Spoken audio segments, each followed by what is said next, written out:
अस्सलाम वालेकुम and welcome to my channel. आज हम चैप्टर नंबर 2 करेंगे, classification of accounts and accounting equation. इसका क्वेश्चन नंबर 14A मैंने अपलोड कर दिया है और जो क्वेश्चन नंबर 13 की तरह था मैंने एक्सप्लेन भी कर दिया था आपको। अब जो है हम करेंगे 14 का बी पार्ट।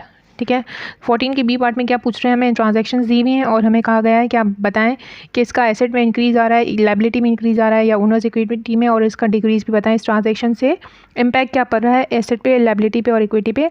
अगर ऐसा कोई ट्रांजैक्शन आएगा अभी जिसमें एसेट में ही इंक्रीज़ हो रहा होगा और एसेट के ही दूसरे अकाउंट में डिक्रीज़ आ रहा होगा तो वहाँ पे हम नील करेंगे, उसको हम रिकॉर्ड नहीं करेंगे, उसमें हम नो चेंज दिखाएंगे। ठीक है, तो चलिए अपनी वीडियो को कंटिन्यू करते हैं। पहले है invest cash in business. Business में इन्वेस्टमेंट की गई है तो क्या होता है, आपके पास एसेट भी बढ़ता है, आपके बिजनेस में कैश आता है और आपकी इक्विटी यानी आपका कैपिटल भी बढ़ जाता है, तो दोनों में आप पॉजिटिव साइन दिखाओगे। सेकंड है परचेज फर्नीचर और अकाउंट। फर्नीचर को परचेज किया गया है क्रेडिट पे, तो फर्नीचर एसेट है आपके पास आया और अकाउंट पेबल आपकी लायबिलिटी है वो इंक्रीज़ हो रही है, तो एसेट भी आपका इंक्रीज़ हो रहा है और अकाउंट लायबिलिटी भी आपकी लायबिलिटी भी आपकी इंक्रीज़ हो रही है, तो आप दोनों में पॉजिटिव दिखाओगे। Third one is purchase office equipment for cash.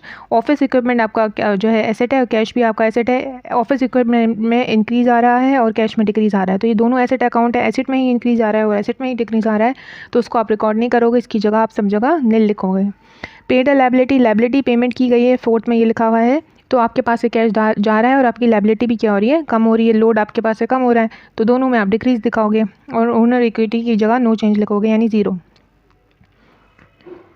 Fifth में है receive cash for services render. जो आपने सर्विसेज दी थी उसके बदले आपको क्या मिल गया है, कैश मिल गया है, यानी आपको इनकम हुई है, तो कैश आपके पास से आया है और आपका कैपिटल यानी बढ़ा है क्योंकि आपकी जो प्रॉफिट होता है वो ओनर्स इक्विटी में ऐड होता है, तो दोनों में पॉजिटिव साइन आएंगी और लायबिलिटी कम में नो चेंज। ठीक है, 6 में है paid salaries expenses in cash.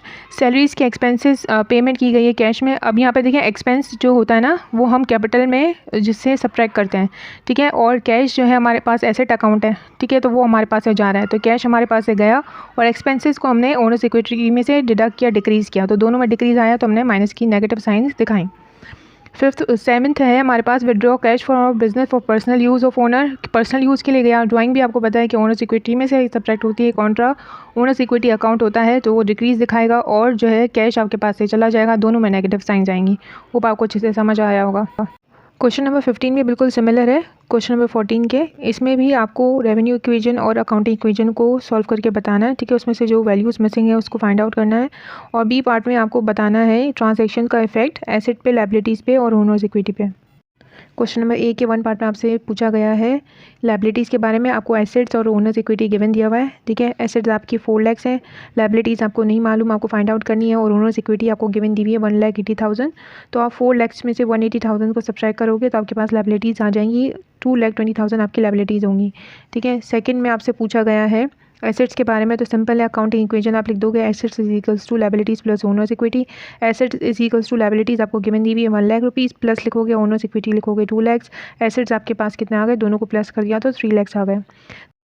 Third में आपको एसेट्स गिवन दिए हुए हैं और आपको लायबिलिटीज़ गिवन दी हुई है और ओनर्स इक्विटी आपको फाइंड आउट करनी है, तो आप क्या करोगे, एसेट के नीचे आप 1,60,000 लिखोगे, लायबिलिटीज़ आपकी 80,000 है और आप क्या करोगे, लायबिलिटीज़ को दूसरी तरफ जब लेकर जाओगे तो वो नेगेटिव साइन के साथ जाएगी। इस तरह आप 160,000 में से 80,000 सब्ट्रैक्ट करोगे तो आपके पास 80,000 ओनर्स इक्विटी आ जाएगी। फोर्थ में आपसे रेवेन्यू मांगा गया है, तो रेवेन्यू इक्वेशन क्या है, रेवेन्यू में से आप अपने एक्सपेंसेस डिडक्ट करते हो तो या तो आपको प्रॉफिट होता है जो कि आप प्लस में दिखाते हो या तो आपको लॉस होता है जो कि माइनस में होता है। ठीक है, तो यहाँ पे रेवेन्यू की जगह आप रेवेन्यू ही लिखे रहने दोगे और माइनस लिख के एक्सपेंसेस लिख दोगे जो कि आपको गिवन है 1,20,000 इज इक्वल्स टू आप लिखोगे प्रॉफिट 30,000, क्योंकि प्लस में है, प्रॉफिट प्लस में होता है इसलिए इसके साथ माइनस की साइन आप नहीं लगाओगे। रेवेन्यू नीचे लिखोगे और आप 120,000 को दूसरी तरफ लेकर जाओगे तो वो प्लस में कन्वर्ट हो जाएगा। यहाँ माइनस में जब आप दूसरी तरफ वैल्यू को लेकर जाते हो तो वो उसकी साइन चेंज हो जाती है। ठीक है, तो रेवेन्यू आप जब 1,20,000 और 30,000 को ऐड करोगे तो आपके पास रेवेन्यू कितना आ जाएगा, 1,50,000 आपके पास रेवेन्यू आ जाएगा। ठीक है, फिफ्थ में आपसे मांगा गया है एक्सपेंसेस के बारे में पूछा गया है और आपको रेवेन्यू और लॉस गिवन दिया हुआ है। मैंने अभी आपको बताया कि लॉस की साइन जो है वो आप नेगेटिव के साथ रखोगे। ठीक है, तो रेवेन्यू आपको गिवन दिया हुआ है 1,80,000 और एक्सपेंसेस आपको गिवन नहीं है और इज इक्वल्स टू आप लिखोगे -116,000 आप लिखोगे क्योंकि लॉस में माइनस की साइन जाती है। ठीक है। अब 1,80,000 के पास आप जो है लॉस को लेकर आओगे, उस तरफ वो माइनस में था, इस तरफ लेकर आओगे तो प्लस में हो जाएगा। यहाँ पे माइनस एक्सपेंस में था तो उस तरफ लेके जाओ तो उसकी साइन भी पॉजिटिव हो जाएगी automatically.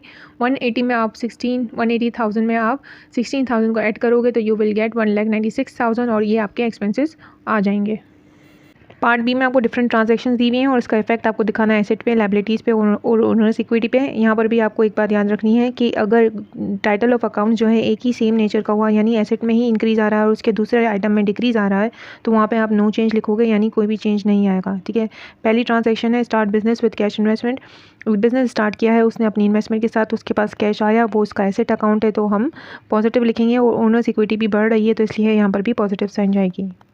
Purchase building for cash, building आपका जो है एसेट है और कैश आपके पास से चला गया, ये दोनों आइटम्स जो है वो एसेट के हैं, इसलिए आप नो चेंज लिखोगे, किसी सब जगह आप जीरो लिख दोगे, यानी एसेट में भी जीरो लिखोगे, लायबिलिटीज़ में भी जीरो लिखोगे और ओनर्स इक्विटी में भी आप जीरो रिकॉर्ड करोगे। Purchase merchandise on credit, credit पे आपने परचेजेस की हैं तो एक तरफ आपका एसेट बढ़ रहा है तो दूसरी तरफ आपकी लायबिलिटी बढ़ रही है, तो अलग अलग नेचर ऑफ अकाउंट्स हैं जिसमें चेंज आ रहा है, तो इसमें आप लिखोगे मर्चेंडाइज, एसेट में आप प्लस लिखोगे क्योंकि आपका स्टॉक बढ़ रहा है और क्रेडिट में क्योंकि आपकी लायबिलिटी बढ़ रही है उसमें भी आप इंक्रीज दिखाओगे यानी प्लस की साइन लगाओगे। Sold merchandise at a cost on credit for the same amount, आपने सामान बेचा है लेकिन कॉस्ट प्राइस पे बेच दिया, आपको कोई प्रॉफिट नहीं हुआ है तो आपके पास से स्टॉक गया है और आपके पास क्या आया है, अकाउंट रिसीवेबल भी आपका इंक्रीज़ हुआ है। स्टॉक जो है वो आपका क्या कहलाता है, एसेट है, और अकाउंट रिसीवेबल भी आपका क्या है, एसेट है। ठीक है। तो इसमें भी आप नो चेंज लिखोगे, तीनों में आप जो है ज़ीरो लिखोगे, नो चेंज लिखोगे, कोई भी चेंज नहीं आएगा, ना पॉजिटिव ना नेगेटिव, सिर्फ ज़ीरो लिख के छोड़ दोगे। पेड टू अकाउंट पेएबल, अब यहाँ पे आपके पास से कैश जा रहा है जो कि एसेट है और अकाउंट पेएबल आपका कम हो रहा है। ठीक है। तो आपका जो है एसेट भी कम होगा, माइनस की साइन होगी, और अकाउंट पेएबल भी आप माइनस की साइन के साथ दिखाओगे। ठीक है। और ओनर्स इक्विटी में आप नो चेंज लिखोगे।